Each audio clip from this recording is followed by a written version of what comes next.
Merry Christmas, Happy Hanukkah, Happy New Year. I'm Jeff Zito, and this is another episode of the Celebrity Jobber Podcast, one of the top shows on the Apple Podcast music charts. Check us out at youtube.com/the@celebrityjobber. Also, past episodes you can check out on celebrityjobber.com. Man, I gotta tell you, done 119 episodes so far, and I just love talking to my next guest. He's just cool, plain and simple. Cool dude, and he's got stories, man. We're going to talk about his upbringing, his parents, the jobs he did before he got famous in music, his big break, and also his brush with death.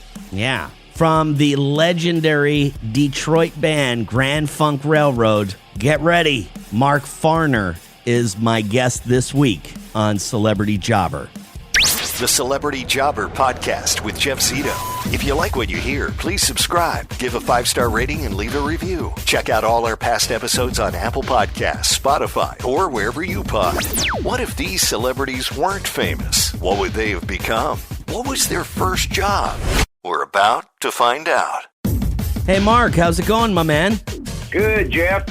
Proud to be sucking air, buddy. It was just a moment ago. I was just online, just kind of looking over stuff before I was going to call you, and I see for the first time Mark Farner's Brush with Death. And I'm like, whoa, what is this? So if you could tell me a little bit about this. Yeah, it was back in 2012. Okay. October 23rd, my wife Lisa and I were in Detroit. We were doing some promotions down there, some PR. And so we're hanging at the hotel. We stay all night, and we were going to do 2 nights down there and then drive home. Well, from what my wife tells me, she was in doing her thing in the bathroom, getting her hair ready, whatever. And she said she came out, and my arm shot up in the air, and she said my left leg kicked up in the air, and I rolled out of the bed onto the... I don't remember any of this, brother. Anyway, she called the front desk. The paramedics were there in a matter of just a couple of minutes, and they put me in an ambulance and took me over to Harper Hospital in Detroit, put me on an external pacemaker. What had happened is I had a hereditary defect called a bundle branch block. In other words, the branch of nerves that are supposed to squeeze the ventricle of the heart did not get the signal. It was blocked. So anyways, I'm on this external pacemaker in emergency in a big room in there. 3 guys are looking at the screen. They're about 5-6 feet away from me. They're turning knobs and cranking things, and it felt like they plugged me into the wall, brother. Wow. And I let out a war whoop. I cried out because my body just did contortions like an epileptic fit as a result of the intensity of the electricity that was hit me, and they killed me. Oh, my God. And, and my wife, God bless her, she got in there. I mean, when I came back into my body the first time, I was like, oh, my God, what just happened? I mean, it was, and then there's a doctor standing there who came in, heard the ruckus from out in the hallway. They were talking, and he says to my wife, he says, we got him back twice now, and that's, I didn't remember any of that. I mean, they evidently had paddled me back, and I went again, and they paddled me back, and because he's standing there with paddles in his hands, he says, we got him back twice. There's no guarantee we could get him back if he, went again. He says, we need to get him to OR stat. And when he said stat, dude, it was like MASH 4077, and it was hustling, man. And I'm flying down the hallway on this gurney, and, they put a pacemaker in me. But the guy who did the catheter on me came to my room the following day, and he said, Mr. Farner, introduced himself, and he says, I've been doing this for 32 years, and I've done thousands of people. And he said, I just have to tell you, you have the cleanest arterial system I have ever seen. He said, I did a 12-year-old boy yesterday, and you are cleaner than this 12-year-old boy. I want to know what you are doing. Wow.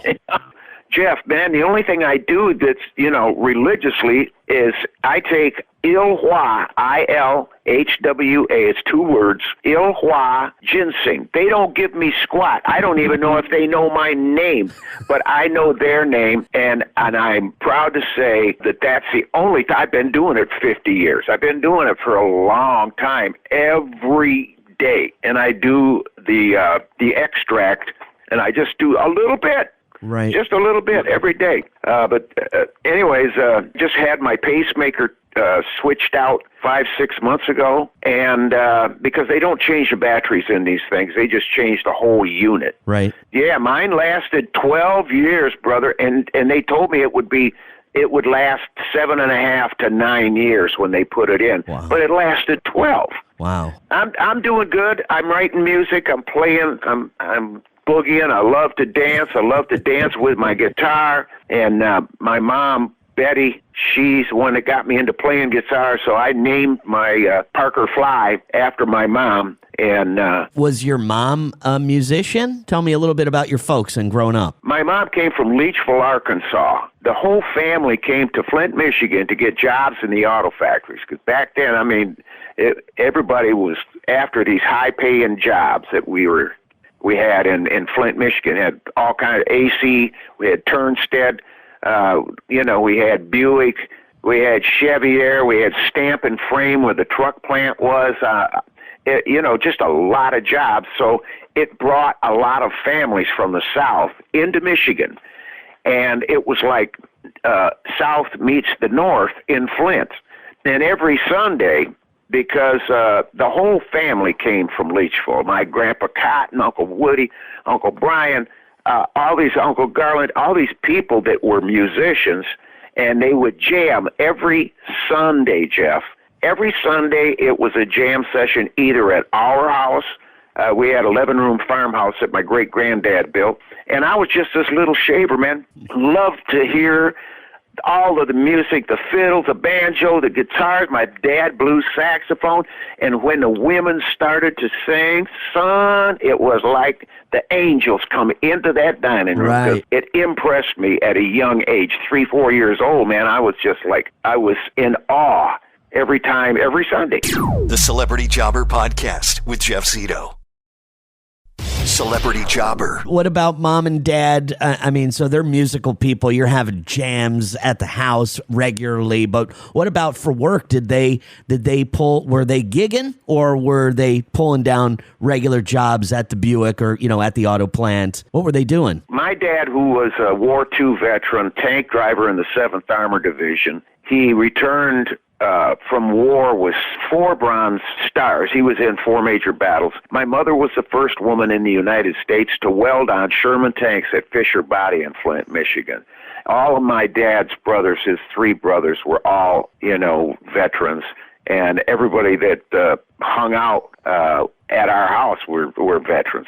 And my dad got a job as a fireman at Station 4 in the city of Flint. And my mother was a homemaker until my dad died I was 9 years old, and him and a fellow fireman were struck by a train there was no lights at this crossing, and they killed them both instantly. And my mother, man, the world changed. I stayed plugged into music because it's the only relief I was getting. Were you thinking at any point, Mark? When you're, let's say, like when you're in high school, you're playing in bands, you're rocking, and is there anything telling you, let's see, if this doesn't work out, what am I going to do? Were you ever thinking about becoming a, military man, or ever thinking about going to work in another field outside of music at any point in time?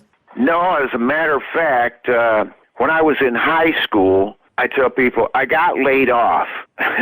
I got kicked out of high school. You got laid off of high school, got you? Yeah, I was in Flint, Michigan. I got laid off. It's a long story, but the the faculty got together and the school board. This algebra teacher who was the football coach, he was the one that I punched, and he went down, and he had to have stitches in his eye and around his eye. Anyways, he sitting across the table, and here's 20 people in this board meeting, and my attorney's sitting there trying to get me back in, and this teacher who is the football coach says, if you let this kid back in this school, I'm quitting. Wow. And that was it. I was going to night school. My mom and my stepdad were funding it. I was doing it, and I was doing it for her. Yeah. I really was doing it for my mom. But then every time, musicians gig at night, I'm missing out on some money and playing opportunities because I'm going to night school. And so I just said, look, I appreciate this, you guys, but all of this time that I'm spending in night school, I could be making money, and I think that this is what I'm going to do with my life anyways. So do you mind if I bail out on the night school and put my time and my effort and my concentration on the music? Right. They went, go ahead. You know what you want, and so I did. I pursued it. I started playing guitar when I was 15, and Grand Funk had our first million-selling album when I was 20. Wow, that's so cool, man. Amazing. The Celebrity Jobber Podcast with Jeff Zito. Celebrity Jobber. What about your first job, Mark? Tell me about your very first job, part-time job, high school, whatever it was. My very first job, I was a tender for guys laying blocks, and I was bringing, the mortar, and I was bringing the blocks over. I was just a kid. I was 15 when I was doing it, 14, I think it was. But I was doing it because I was making money. And then they showed me how to put a brush coating of the mortar on the cement blocks, and I could do it because I have an artistic kind of a feel, and I was doing good at that. So they put me on that, and it was like, oh my God, thank you, because my arms were stretching from carrying in blocks around. Yeah. And but I got into doing that, and then a fellow who saw me doing that, this father of my friend in school, he said, Mark, I talked to Jim, whenever it was my boss at the time, and I'd like to try you on painting. We'd pay you more money, and he wouldn't mind, seeing you do better. And so I said, man, if he's into it, I'm into it, So then I went painting, and then the older guys that were in this paint crew came to me, and they said, listen, you're going to have to slow down. And I found out what those senior guys were doing, and they're dragging their feet, and they're saying, you're making us look bad. Right. And all I was doing, man, I was doing the job because I loved to do it, and I wanted to do the best job. Oh, man, that's awesome. So you're telling me that Grand Funk sold 1 million copies by the time you were 20 years old. Tell me, was it a singular moment, a big break that you had when your life changed forever? Was there a particular moment where everything changed immediately for you? Absolutely, Jeff. It was 1969. Our manager, Terry Knight, who used to be the lead singer of the band, Terry Knight and the Pack, and Don Brewer and myself were in the Pack. But then we fired Terry Knight because we could sing better than him. Right. And he went to New York City, Terry Knight did. And Don, the drummer, kept in touch with him. And Don came to me and he said, listen, Terry Knight is in New York City. He said he's got some connections and he'd like to promote us. And I told him, I said, Brewer, Terry Knight, he's going to screw us. This is his intention. He doesn't really like us, and he's going to try to get back at us for firing him. And Brewer says to me, well, at least we'd get out of Flint. So we had Terry Knight come in from New York City. He had attorneys that he was affiliated with there that were doing the legal work for the Atlanta Pop Festival in 1969. They made a bargain with the promoter of the festival that for doing the legal work that they would take a break on their fee if he would play us, the opening act, and we'd play for free. Okay. But just play us and get us in front of however many people were going to be there. We had no idea, Jeff, there was going to be 185,000 people there. Wow. We had no idea. We got up on that stage. It was people as far as your eye could see. And, man, I looked over at the guitar tech. I said, dude, I got to piss so bad. He said, get out there. And so the set ensued, and the people got on their feet. They didn't want this three-piece band from Flint, Michigan, to leave the stage. They just kept calling us back for encores and encores. It was great. We went on noon, like I said, opening day. The second day, we were on at 7 p.m. Oh, wow. And the last day of the festival, we were on at 11 p.m., and in front of all those people, and all those people did not come from Atlanta, Georgia, brother. They were from all over the United States. There were people from Mexico. There was people from South America that came up for that. I have heard so many people, over the years say, I saw you guys, 1969, at Atlanta Pop. Yeah, it was great. That was our break. That was it. Yeah, that was it. That exposed you to so many people in a time with no social media, no internet, and it was just strictly the shows and gigging. But that was a big one, man. Wow. Celebrity Jobber. The Celebrity Jobber podcast with Jeff Zito. Big fan of Grand Funk. And I know for a fact, I don't know for a fact because I read the stuff, right? So you don't know what's real and what's not real. I hear you. But I hear you. But what about a reunion? I heard maybe out of your mouth that you're not opposed to it. It's not out of the question. But, I don't want to put you on the spot either if there is something.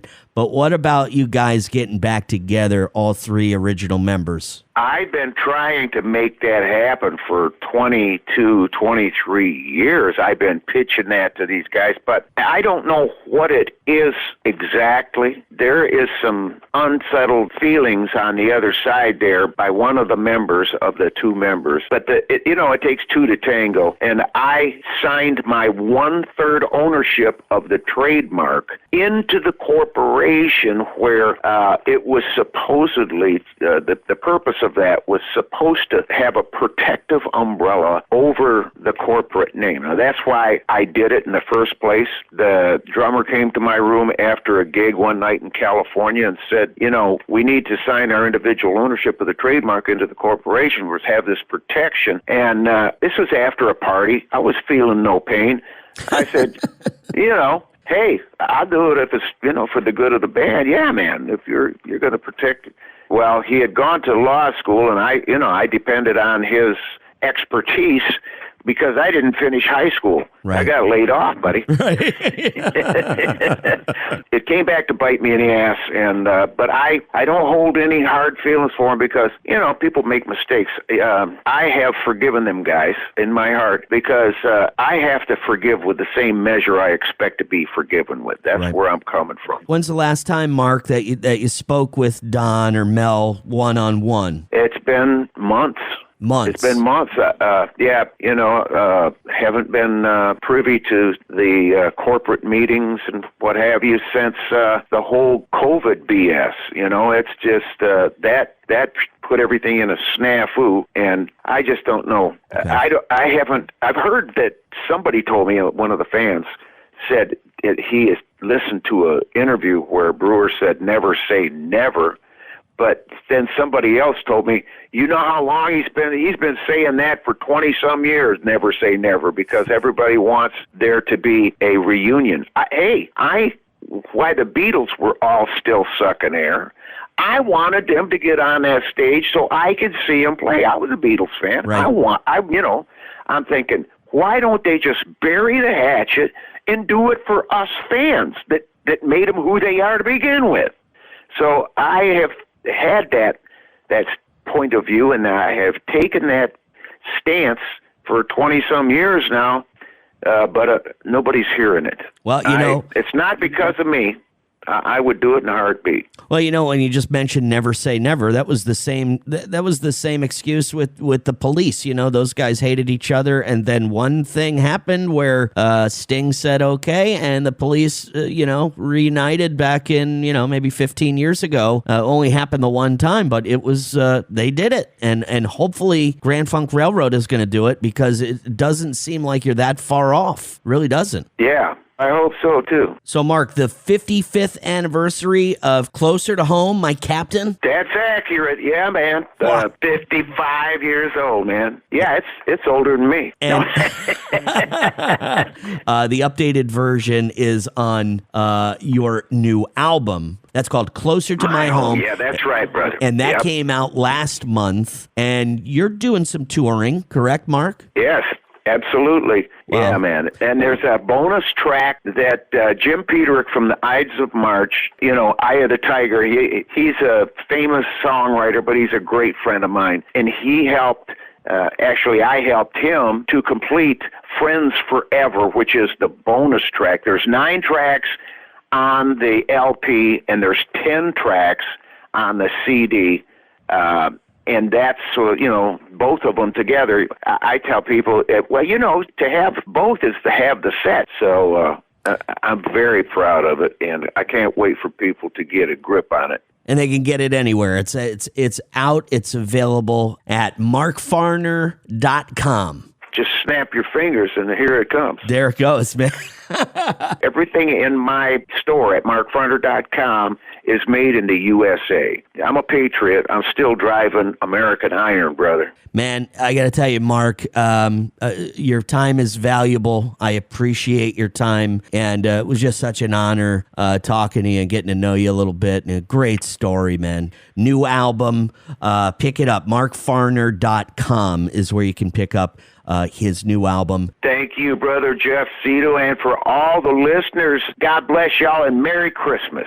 I'm also on WCSX in Detroit, in your neck of the woods. All right, sounds good. And I like the way you sound. I like your energy. Thanks again, Mark. Merry Christmas to you. Okay. Happy holidays. Okay, Jeff. If I don't see you in the future, I'll see you in the pasture. Man, I really, really enjoyed the conversation with Mark Farner. I mean, pretty tough life. It seemed like the death of his dad impacted him at a very young age. His dad was a military guy, and then when he got back home, he joined a fire department and tragically got killed by a train on the railroad, which leads me to believe there has to be some symbolism in the name of the band, Grand Funk Railroad, then later changed to just Grand Funk. Got laid off from high school. I thought that was awesome. And his mom was a big part of his life. Big believer in him, in his music. Some of his early jobs, he was in construction. He was a working man. Got into some painting, but it was always music, as he spoke fondly of the family getting together on the weekends and just having a jam. I thought it was amazing that he said he learned how to play guitar at 15 and by the age of 20 sold his first 1 million records with Grand Funk. Not to mention his big break. Just so happened that they knew a guy who was doing some legal work for that Atlanta Pop Festival back in 1969. Said, hey, man, do me a favor. Put these guys on the bill. I'll cut you a break on the legal work I'm doing. He said it was that moment that changed his life forever. 185,000 people from all over the world saw Grand Funk perform the Atlanta Pop Festival back in 1969. Such a cool guy. Definitely check out the new album on markfarner.com. A patriot, an American. Just loved everything about this guy. And I really hope Grand Funk can get it together between the three of them and find it somewhere in their hearts to give the fans what they're looking for. A reunion. And ultimately, a pretty nice payday, I think, for the band as well. So many great guests we've had in the past here on Celebrity Jobber Podcast. You can go to celebrityjobber.com and check out everybody that we've had on. for the past 119 episodes. And please subscribe wherever you listen, whether it's Apple Podcast or Spotify. Please subscribe. Would love a 5-star rating, and please leave a review. Check out youtube.com/the@celebrity jobber and on IG celebrity_jobber_podcast. Merry Christmas, Happy Hanukkah, Happy New Year to everyone, and we'll be back again next week with another great episode of Celebrity Jobber. We'll see you then. I'm Jeff Zito.